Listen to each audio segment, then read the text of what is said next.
नमस्कार मंडळी. पिझ्झाचं नाव काढलं की कोणाच्याही तोंडाला पाणी सुटतं.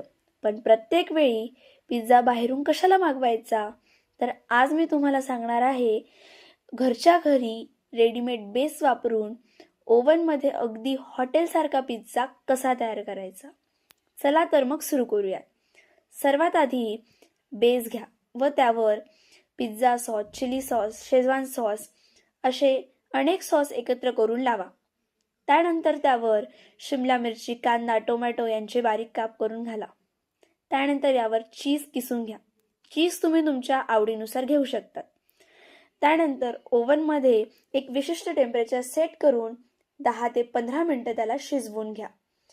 त्यानंतर तुमचा अगदी टेस्टी हॉटेलसारखा चीजी आणि डिलिशियस पिझ्झा घरच्या घरी अगदी काही क्षणात तयार होतो. व्हिडिओ आवडल्यास चॅनलला लाईक, सबस्क्राईब आणि शेअर करायला विसरू नका. Thank you for watching.